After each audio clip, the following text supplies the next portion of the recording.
الرحیم۔ السلام علیکم ناظرین، میں حنی مصیر پروگرام اہل بیت در قرآن کے ساتھ آپ کی خدمت میں حاضر ہوں۔ آج 25 جون ہے، 14 ذیقعد ہے اور جمعے کا روز ہے۔ پروردگار کی بارگاہ میں دعا گو بھی ہوں اور پر امید بھی ہوں کہ پوری دنیا میں آپ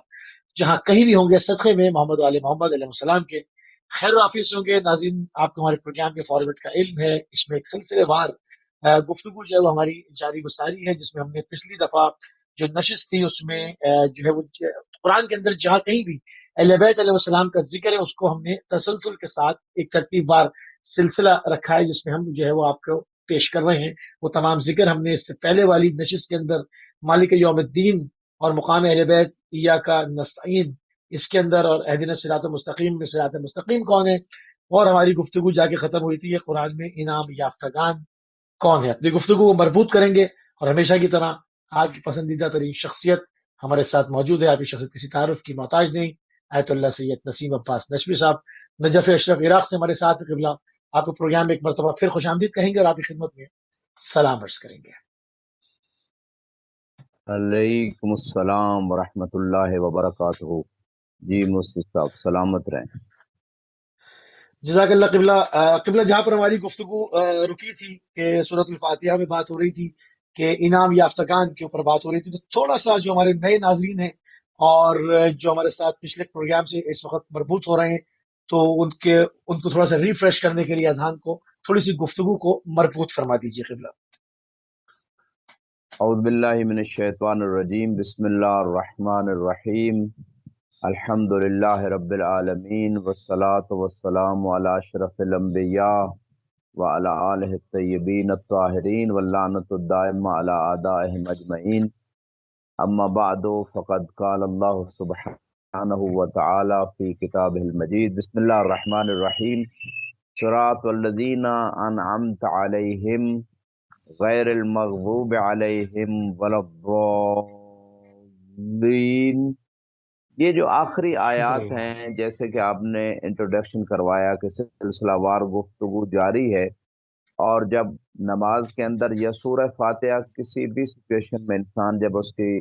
تلاوت کرتا ہے تو اس میں اہدنا الصراط المستقیم کے پروردگار ہمیں سیدھے راستے پہ قائم رکھ، یا بعض لوگوں نے ٹرانسلیشن کی کہ سیدھا راستہ دکھا دے۔ تو ان دونوں ترجموں کے بعد کویسچن یہ پیدا ہوا کہ وہ سیدھا راستہ جو ہے طبعاً ایسی پرسنالٹیز ہونی چاہیے، ایک اوکلائی سی بات ہے کہ جو پرسنالٹیز اس سیدھے راستے پہ اپنی سیرت جو ہے عملی سیرت دکھائیں، تاکہ لوگ جو آئندہ آنے والی نسلیں ہیں، جو امتیں ہیں انبیاء کی، جو ائمہ علیہ السلام کے پیروکار ہیں، وہ اس سیدھے راستے پہ چل سکیں، ان کی عملی سیرت کا آئینہ ان کے سامنے ہو، پریکٹیکل لائف ان کے سامنے ہو۔ لہذا پروردگار نے آگے کلیئر فرما دیا کہ سیدھا راستہ جو ہے آپ کو کون سی پرسنالٹیز سے ملے گا۔ صراط الذین انعمت علیہم، کہ اے پروردگار ان لوگوں کے سیدھے راستے پہ ہمیں قائم رکھ کہ جن پر تیرا انعام ہوا ہے۔ صراط الذین انعمت علیہم غیر المغضوب علیہم، اس پہ انشاءاللہ بات کریں گے کہ جن لوگوں پہ تیرا انعام ہوا ہے وہ کون سی پرسنالٹیز ہیں۔ تو قرآن کی دوسری آیات میں اور بہت ساری روایات میں بھی ان شخصیات کی کوالٹیز، ان شخصیات کی صفات کا ذکر ہوا ہے کہ جن ہستیوں کے اوپر انعام ہوا ہے۔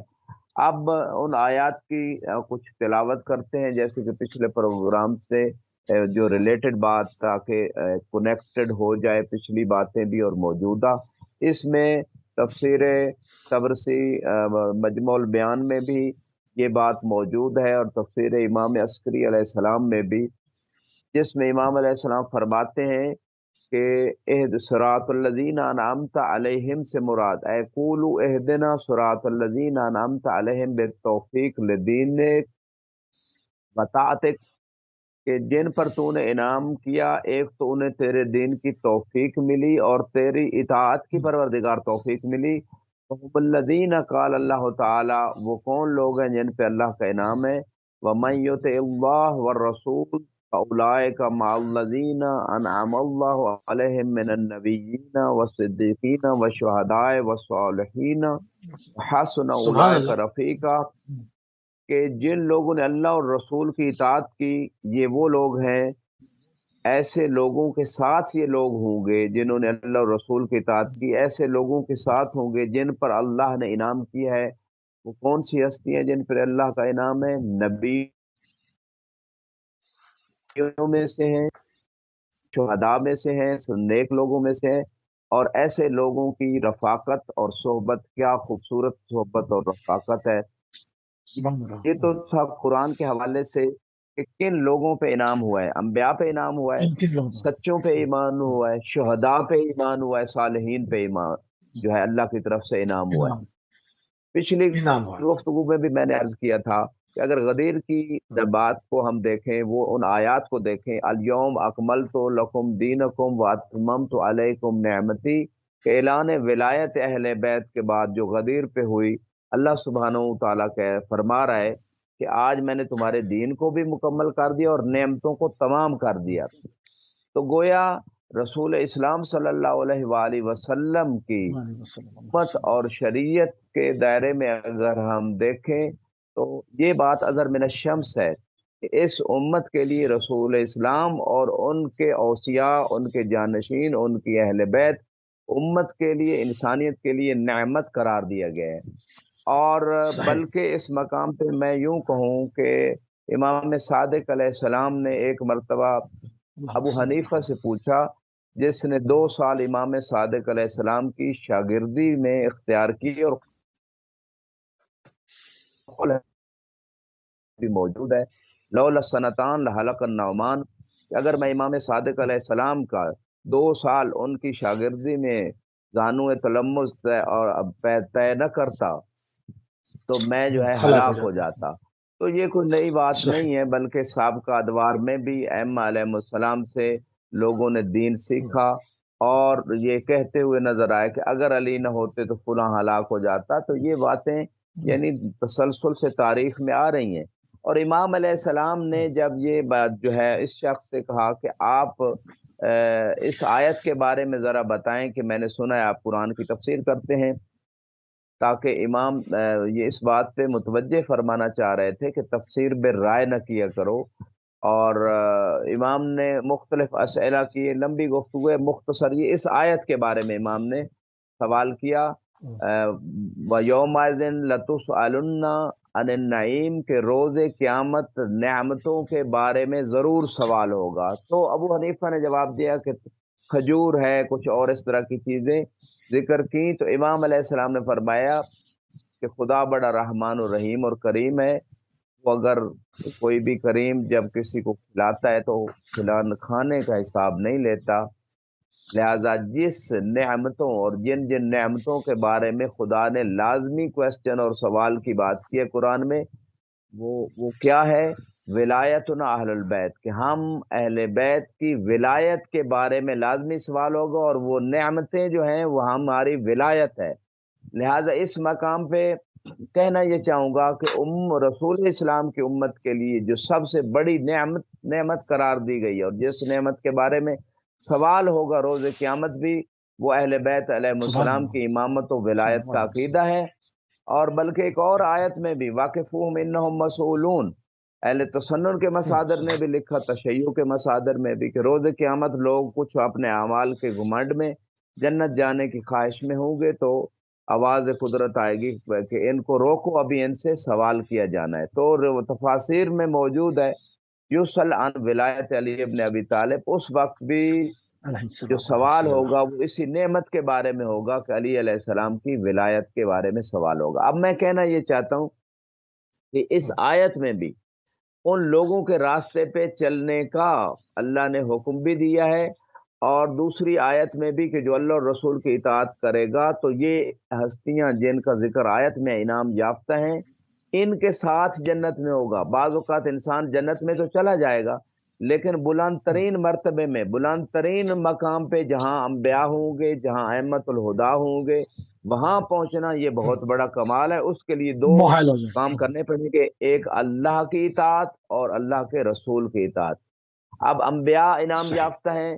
اور ان کے ساتھ ساتھ جو ہیں صالحین، طبعاً ائمہ علیہ السلام صالحین میں سے ابرز ترین مصداق ہیں، اسی طرح شہداء اکثر ائمہ جو ہیں وہ شہید ہوئے ہیں، امام زمانہ علیہ السلام کے علاوہ جو ہے سب ائمہ کی شہادت کی بہت ساری روایات موجود ہے۔ اور اس کے بعد جو ہے اگر آپ دیکھیں تو جو صدیقین ہیں وہ بھی ائمہ علیہ السلام اس کے ابرز ترین مصداق ہیں۔ پچھلی گفتگو پہ بھی میں نے عرض کیا تھا کہ امیر المومنین علی ابن ابی طالب علیہ السلام کو رسول اسلام نے، السلام علیہ یہ بھی وسلم۔ روایت تسنن اور تشیع کے مصادر میں موجود ہے، مولا علی علیہ السلام کو رسول اسلام نے فرمایا تھا انت الصدیق، اے علی آپ ہی سب سے بڑے سچے ہیں۔ تو صدیق کا جو ٹائٹل وما ینطق عن الہوا ان هو الا وحی یوحی کا مصداق نبی کی زبان سے اگر کسی کو ملا ہے تو وہ علی ابن ابی طالب علیہ السلام کو ملا ہے۔ طالب علیہ اور السلام، اسی سبحان طرح اللہ۔ قرآن مبارک میں یا ایھا الذین آمنوا اتقوا اللہ وکونوا مع الصادقین، اے ایمان والو تقوی اختیار کرو اور سچوں کے ساتھ ہو جاؤ۔ تفاسیر میں روایات موجود ہیں کہ اس مقام پہ جن سچوں کے ساتھ ہونے کا حکم ہے وہ اہل بیت علیہ السلام ہے، وہ ائمۃ الہدیٰ ہیں۔ لہذا ان تمام آیات، ان تمام واقعات، ان تمام روایات کو اگر ہم جمع کریں تو سب سے بڑی جو چیز ہمارے سامنے آتی ہے کہ جن لوگوں پہ انعام ہوا ہے وہ محمد و آل محمد بالخصوص ہیں اور صلی انبیاء علیہ اللہ علیہ وسلم۔ السلام ہیں، اور ان کے راستے پہ چلنے میں نجات ہے، اور ان کے راستے بے کو شک صحیح۔ اپنانے میں دنیا و آخرت کی کامیابی ہے۔ اور انہی کے راستے پہ چلنے کی جو دعا کی جاتی ہے نماز کے اندر یا نماز کے علاوہ، وہ خدا نے جو متوجہ کیا ہے وہ انہی کے راستے پہ چلنے کا حکم دیا، اور دعا مانگنے کا بھی حکم دیا ہے کہ چلیں بھی اور قائم بھی رہیں۔ لہذا اس مقام پہ میں مزید جو ہے صحیح۔ امام علیہ السلام کی روایت کو آگے بڑھاتا ہوں جو ابھی اسی آیت کے ضمن میں چل رہی ہے۔ امام علیہ السلام فرماتے ہیں وَلَيْسَ هَؤُلَاءِ الْمُنْعَمْ عَلَيْهِمْ بِالْمَالِ وَالْوَلَدِ وَالصِّحَةِ الْبَدَنِ وَإِنْ كَانَ كُلُّ ذَلِكَ نِعْمَةً مِنَ اللَّهِ ظَاهِرَةً،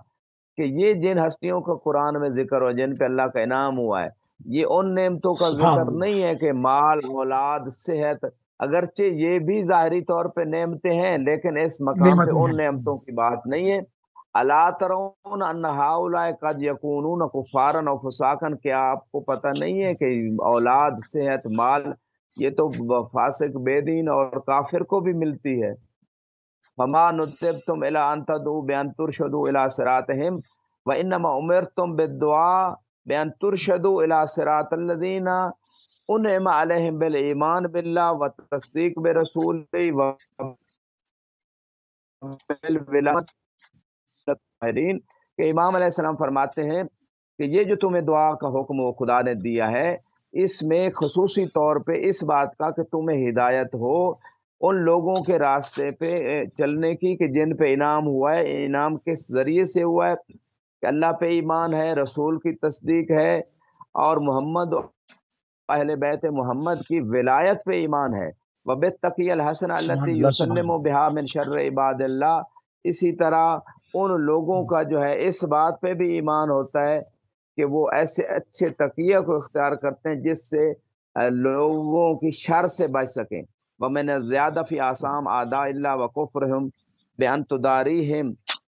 ولا تغریہم بعذاک ولا ذل المؤمنین، اور اسی طرح ہدایت یہی ہے اور ہدایت یافتہ بندوں کا یہی طریقہ ہے کہ مومنوں کو اذیت نہ دی جائے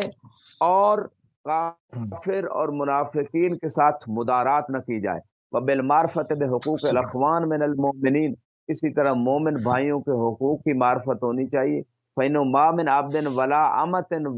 والا محمد وآل محمد علیہ السلام، کہ کوئی بھی بندہ یا کوئی بھی کنیز جو محمد و آل محمد کی ولایت کا عقیدہ رکھتے ہیں، وعاد اعداءہم، اور ان کے دشمنوں سے دشمنی رکھتے ہیں، الا کان قد اتخذ من عذاب حسنا منیا و جنتا حسینا، اگر یہ عقیدہ اس کا ہے اور اس کے مطابق عمل بھی ہے تو اللہ کی طرف سے عذاب جو ہے اس سے اس نے بہت بڑی عذاب سے بچنے کے لیے ایک ڈھال اپنے لیے قرار دے لی ہے، اور ڈھال وہ محمد و آل محمد کی ولایت کا عقیدہ اور اس کے مطابق عمل کرنا ہے اور اپنی سیرت کو اپنانا ہے۔ اور یہ تھا خلاصہ جو ہے جن لوگوں پہ انعام ہوا وہ کون لوگ ہیں اور ان کا راستہ کیا ہے، اور ان کے راستے پہ چلنے کی صورت میں کون کون سے ریوارڈ ملتے ہیں اور کون کون سے وظائف شریعہ کو انجام دینا ہے۔ یہ مختصر سی بات جو ہے انعام یافتہ لوگوں سبحان کے اللہ، بارے سبحان اللہ، سبحان اللہ۔ تو قبلہ تو ناظرین یہاں پر جو ہے وہ جن کے اوپر پروردگار نے اپنا انعام نازل کیا، جن کو ہم 5 مرتبہ نماز میں ہر دفعہ تلاوت کرتے ہیں، اس کو مقصد تک کھولنا کہ وہ انعام یافتگان کون ہیں، اور ہم جو ہے وہ کس کی دعا کر رہے ہیں۔ بعض لوگ جو ہے وہ نہیں سمجھتے اور صرف ایک جس طرح سے ایک رٹایا جاتا ہے اس طرح سے پڑھتے ہیں، مگر کیا ہی بہتر ہو کہ اس سے باہر آ کر اس کو سمجھ کے اس کے معنی، اس کے مفہوم، اس کی تفاسیر کے ساتھ جب ہم پڑھیں تو ہماری معرفت میں بھی اضافہ ہوگا اور اس کے اجر میں بھی بہت زیادہ اضافہ ہوگا۔ اب قبلہ اس کا دوسرا ایک پہلو ہے، دوسرا پہلو ہے اسی کے اندر جہاں پر انعام یافتگان کا ذکر ہے، وہیں پر سورۃ الفاتحہ کے اندر مغضوبین کا بھی ذکر ہے، مغضوب لوگوں کا بھی ذکر ہے، جن کے اوپر پروردگار نے اپنا غضب کو نازل کیا، اور گمراہ لوگ جو ہے ان کا بھی ذکر ہے۔ تو یہ مغضوبین کون ہے قبلہ، اور یہ گمراہ کون ہے؟ جی، آپ نے ایک بہت اہم پوائنٹ کی طرف جو ہے متوجہ کیا ہے۔ میں سمجھتا ہوں خدا نے قرآن میں اچھائی کی طرف لوگوں کو بلایا اور برائی سے رکنے اور روکنے کا حکم دیا ہے۔ انا ہدینا السبیل اما شاکرا و اما کفورا۔ خدا فرما رہا ہے کہ ہم نے سیدھے راستے کی لوگوں کو ہدایت کر دی ہے، چاہے اب اس راستے پہ چل کے شکر گزار بندہ بن جائے یا ناشکرہ بندہ بن جائے۔ یہ قرآن مبارک میں اس مقام پہ بتا دیے۔ یہ ظاہری طور پہ تو یہاں سبیل سے مراد وہی صراط مستقیم سے ریلیٹڈ چیز عرض کر رہا ہوں۔ ظاہری طور پہ سبیل سے صحیح، مراد پورا دین ہے، قرآن اور محمد و آل محمد کا فرمان ہے، لیکن باطنی تفاسیر میں تعویل کی صورت میں، بلکہ تعویل کی صورت میں جو روایات ذکر ہوئی ہیں کہ جہاں جہاں قرآن میں سبیل کا لفظ آیا ہے وہاں وہاں مراد ولایت علی اور آل علی المعصومین علیہ السلام ہے۔ سبحان لہذا اللہ، سبحان اللہ، سبحان اللہ، اللہم صلی اللہ اللہ یہ علیہ فرما رہے ہم نے لوگوں کو ولایت اہل بیت کی طرف جو ہے وہ ہدایت فرما دی ہے۔ اب ولایت کو اپنا کے چاہے شکر گزار بندہ بن جائے یا اس ولایت کا منکر ہو کے ناشکرہ بندہ بن جائے، تو خدا کی چونکہ یہ نعمتیں ہیں، جو نعمتوں کا انکار کرتا ہے وہ کفران نعمت کر رہا ہے۔ لہٰذا ان نعمتوں کا انکار ایسی مصیبت ہے اور ایسے انسان کے لیے دنیا و آخرت کا خسارہ ہے کہ جس کا کوئی ازالہ نہیں ہے۔ یہ بلا تشبیہ ایسے ہی ہے جیسے کوئی سارے نبیوں کو مانے اور آخری نبی کو نہ مانے، تو اس کی کیا پھر ویلیو اور کیا حقیقت ہے۔ اسی طرح کوئی آخری نبی کو تو مانے اور اس کے 12 جانشینوں کو نہ مانے، جیسے سب کا انبیاء کے جانشین تھے، تو یہ بھی بہت بڑی مصیبت ہے۔ لہٰذا یہ دین مصیبت ہے اور دنیا کی لائف میں بھی انسان کی ناکامیوں کا راستہ کھولتی ہے۔ تو اس مقام پہ میں کہنا یہ چاہوں گا، اگرچہ اہل سنت اس بات کے اقرار کرتے ہیں اس بات کا کہ ہم 12 ائمہ کو مانتے ہیں، لیکن ماننے کی ریئل جو ریالٹی ہے وہ یہ ہے کہ جیسے کہ امام صادق علیہ السلام فرماتے ہیں اللہم کہ صلی جس اللہ سے علیہ انسان محبت کرتا ہے اس کی اطاعت کرتا ہے، جس سے انسان صحیح، محبت کرتا ہے اس کی اطاعت کرتا ہے۔ تو محبت کا دعویٰ جب کوئی انسان کرے کہ ہم بھی اہل بیت سے محبت رکھتے ہیں، ہم بھی ان کو مانتے ہیں، تو ان کو ماننے کے ریئل میننگ یہ ہے کہ ان کی بھی مانی جائے، کہ جو وہ فرما رہے بھی ہیں اس کے مانی جائے، مطابق نماز صحیح، پڑھیں، اس کے مطابق روزہ رکھیں، اس کے مطابق تمام لائف کے تمام میٹر کو انجام دیں۔ لہذا اس مقام پہ یہ کہنا چاہوں گا کہ جو آپ نے بات کی کہ ان راستوں کا، ان لوگوں کا کہ جن کے اوپر انعام ہوا ان کے راستے کی طرف بلایا گیا، اور پھر خدا نے دوسری طرف بھی لوگوں کو متوجہ کیا۔ قرآن میں بھی، روایات میں بھی، زیارات میں بھی، ہر جگہ یہ چیزیں ملیں گی کہ جو راستہ ٹھیک نہیں ہے اور وہ لوگ جن سے خدا ناراض ہے، وہ لوگ جو خدا کے راستے پہ چلتے نہیں ہیں، لہذا ایسے لوگوں کے راستوں سے خدا نے بچنے کا بھی حکم دیا ہے۔ یعنی دونوں سائیڈز بیان کی ہیں۔ اس کی سمپل میں آپ کو اگزامپل یوں دوں کہ اگر ڈاکٹر کوئی تشخیص کرتا ہے کہ یہ آپ کے لیے میڈیسن ہے، اس کو آپ نے اپنانا ہے، اس کو یوز کرنا ہے، اور فلاں فلاں پرہیز ہے، اگر پرہیز نہیں کرو گے تو میڈیسن کا آپ کو فائدہ نہیں ہوگا۔ لہذا جن لوگوں سے اور جن لوگوں کے راستوں سے پرہیز کرنا ہے وہ بھی قرآن نے محمد وال محمد ان کے راستے پہ چلنا ہے وہ بھی پروردگار نے بھی قرآن میں بتا دیا اور روایات نے بھی بتا دیا۔ تو دونوں جنبے ہیں، ایک بندہ میڈیسن تو کھا رہا ہے، پرہیز نہیں کر رہا اس کا، تو لہذا اس کا بینیفٹ نہیں ہوگا، یہی بات دین میں ہے۔ تو اب غیر المغضوب علیہم ولا الضالین کے بارے میں تھوڑا ہے کہ جن لوگوں کے اوپر غضب خدا کا نازل ہوا، یہود کے بارے میں، نصارہ کے بارے میں، اور گمراہ لوگ بہت ساری اس میں روایات ہیں، ناسبی جو دشمنان اہل بیت ہیں ان کے بارے میں ان کے اوپر اللہ کا غضب ہے۔ بلکہ میں سمپل ایک قاعدہ جو رسول اسلام نے بنا دیا کہ کن کن لوگوں کے اوپر اللہ کا غضب ہے، اس کو رسول اسلام کے فرمان جو شیعہ سنی مصادر میں موجود ہے، اس فرمان سے قاعدہ کلی ہے انسان ذہن میں بٹھا لے اور اس قاعدے کی جہاں جہاں تطبیق ہوتی ہے وہ کر لے، پھر خود ہی پتہ چل جائے گا کہ کن پہ خدا راضی ہے اور کن پہ ناراض ہے، کن پہ غضب ناک ہے اور کن سے خدا جو ہے وہ راضی ہے۔ رسول اسلام نے فرمایا ان اللہ یغضب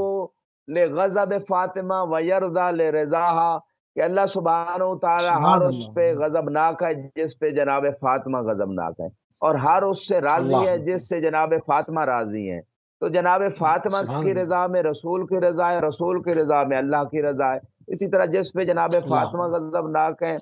اس پہ رسول غضب ناک ہے، اور جس پہ رسول غضب ناک ہے اس پہ اللہ غضب ناک ہے۔ یہ وہ قاعدہ کلیہ ہے اس امت کے لیے۔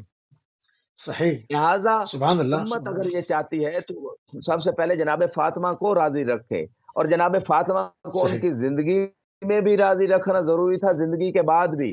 اب جو امت دیکھ رہی ہے ان کی قبر مبارک جو ہے اس کو گرا دیا گیا ہے، ان کے فضائل کو بیان نہیں۔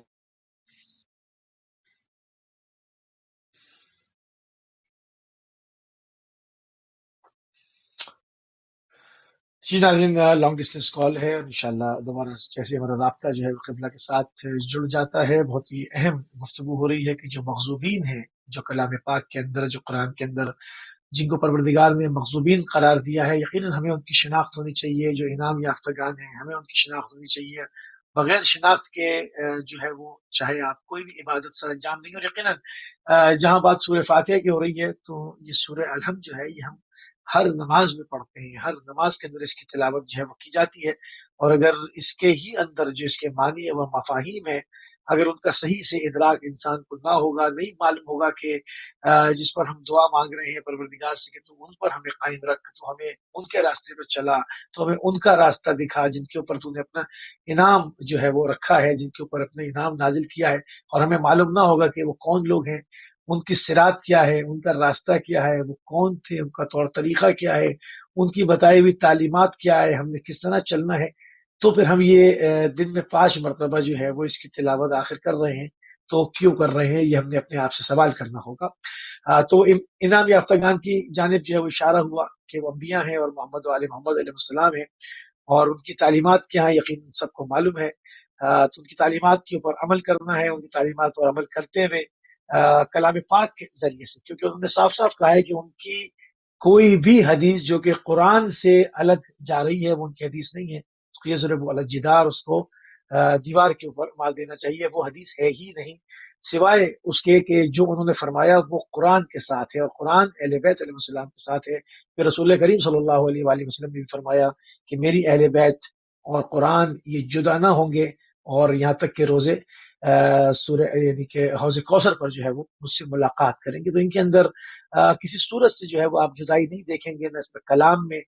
کلامی جو ہے وہ جدائی بھی ہرگز آپ نہیں دیکھیں گے۔ تو جو بھی معصومین علیہ السلام کی تعلیمات ہیں، جو ان سے ہمیں مروی احادیث ملتی ہیں، جو ان کے اقوال ملتے ہیں، ان کو پرکھنے کا اور جانچنے کا طریقہ جو ہے وہ کلام پاک ہے، اور کلام پاک سے جو چیز مل جائے بالکل، اور اس کی اور وہ تعلیمات اس کی تفسیر بن جائیں، تو وہی اہل بیت علیہ السلام کا بتایا ہوا دین ہے، وہی رسول اللہ صلی اللہ علیہ وآلہ وسلم کی بتائی ہوئی شریعت ہے، وہی طریقہ کار ہے۔ تو یہ انعام یافتگان کے اوپر ہمیں اپنی توجہات کو مبذول رکھنا چاہیے کہ یہ انعام یافتگان کون ہیں۔ تو یقیناً اس کے اوپر ہماری بات ہوئی، اور غضب جن کے اوپر اپنا غضب کو نازل کیا، جو مغضوب ہیں، جو گمراہ ہیں، ان سے ان کے راستے پر ہمیں نہ چلا، ہم ان کی پیروی نہیں کرنا چاہتے،